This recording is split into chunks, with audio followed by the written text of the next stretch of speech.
The main dining room on a cruise is one of the highlights of many people's vacations. The elegant atmosphere, the exquisite food, the amazing service that are all included in your cruise fare rival dining out on land. However, if you treat it like a restaurant back home, you may inadvertently make some serious mistakes. I'll go over 15 big cruise dining room mistakes and what to do to avoid them. Mistake number 1 is not learning how the main dining room works on a cruise. This only applies to newer cruisers and it's a topic for another whole video, so I won't go into too much detail here. The key is that the main dining room is not like your regular land-based restaurant. You have different seating time options, choices of dining with others versus having a private table, and an option to switch out where you eat every day. I have another video in the works that will go over everything to know about the main dining room and how it works, so I will link it up here when it's ready. Mistake number 2 is avoiding main dining room because you don't want to eat with strangers. Okay, confession time. I love meeting new people on our cruises, and my husband is one of those people that's never met a stranger. But if we're having a nice, relaxing cruise as a couple, the last thing I want to do is spend all my dinners listening to him discuss football with the other people at the table. What's the score? 17-14 Giants. 3 minutes to go on the third. Beautiful. So, unless we're cruising with a group of friends, we always request a table for 2. And this works on majority of cruise lines, and you have more guarantee to get a private table if you chose flexible dining versus traditional seating time. Granted, in some dining rooms, those tables are just inches apart, but at least you don't feel like you are in a kindergarten where you are forced to make friends with your table mates, unless of course that is your thing. Mistake number 3 is not making reservations early for the flexible dining. You know that feeling when you walk to a restaurant back at home and it's just crowded and you have a long wait? Well, on a cruise it's even worse, because you can't just go and turn around and find another dining room. So if you don't have traditional seating times, make your reservations early on, either before the cruise or when you first board the ship. I learned that the hard way when we ended up eating at 9 p.m. every night, and the larger the ship, the more important it is to book early. On smaller ships, it's not as important, but either way, you want to make sure that you get to eat during your preferred time. Mistake number 4 is ignoring dress code requirements. Imagine showing up in flip-flops to a black tie event. Awkward, right? Ignoring the dress code can get you turned away at the door.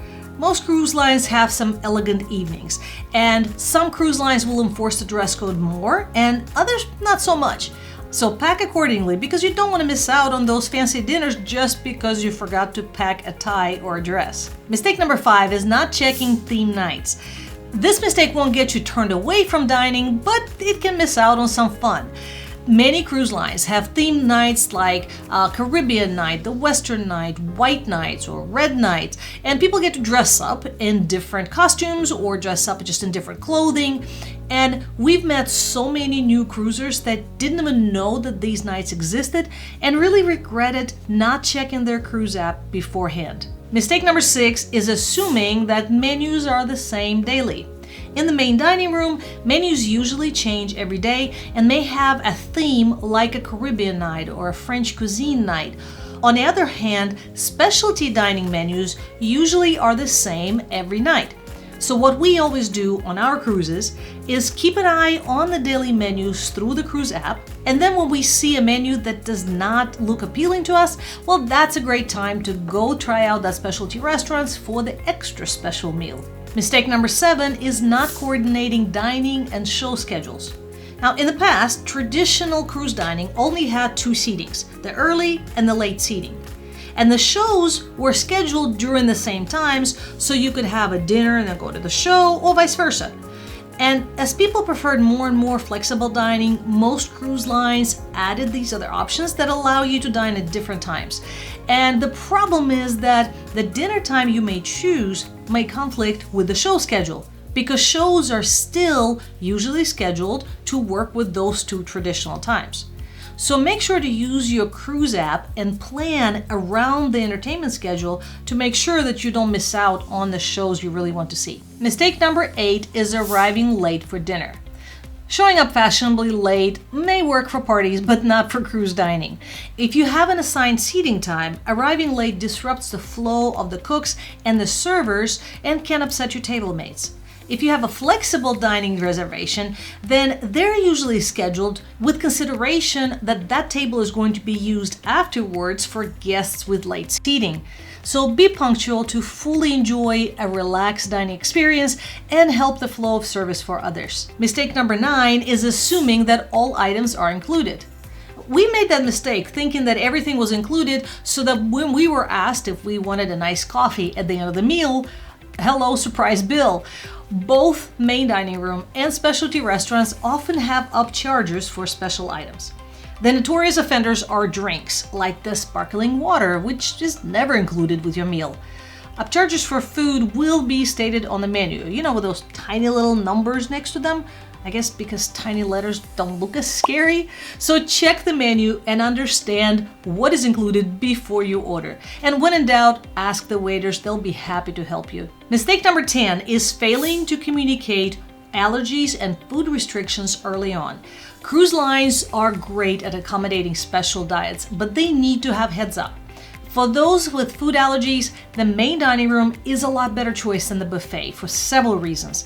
And I'll link to another video that I just did that I discussed the buffet versus dining room, so make sure to check that out. But mention your needs when booking and remind the servers upon arrival to stay safe. Mistake number 11 is skipping the formal nights. Now, I know, I just mentioned you need to dress up somewhat, but keep in mind that the formal nights is when the cruise lines are going to have their best items on the menu. Plus, most lines don't really expect you to dress up in a tux any longer, and many of them don't even call it formal. Some will call it an elegant night, Royal Caribbean calls it dress your best. So if you just dress up a little bit, not to stick out like a sore thumb, you can enjoy some of the best included meals. Or go ahead and dress up. Enjoy the fancy meal and take lots of pictures. That's part of the cruise charm. Mistake number 12 is skipping the dining room because it takes too long. And this is where many people think that it has to take an hour and a half to 2 hours, and they decide to go to the buffet instead. If you want to have a quick dinner in the main dining room, just to make it to a show or something else you want to do afterwards, just tell your waiters how much time you have. You can ask them to bring out the appetizers and entrees as soon as they're ready, and we've had full dinners in a dining room on a cruise in as little as 30 minutes when we didn't have much time. You can take a dessert to go or just skip it and then get a dessert in another venue later that night. Mistake number 13 is not trying new dishes, and this especially applies to chefs' recommendations. It's really easy to just kind of stick to what you know, and we discovered some amazing dishes by trying something new. And the best part is if you don't like it, you don't have to eat it, but who knows, you might find a new favorite. Mistake number 14 is ignoring breakfast and lunch options in the main dining room. And let's be honest, breakfast is often one of the most disappointing meals on many cruise ship buffets. Lunch is usually better, but if you don't like the buffet atmosphere and enjoy the elegance of the dining room, check out the breakfast and lunches that are offered there on sea days.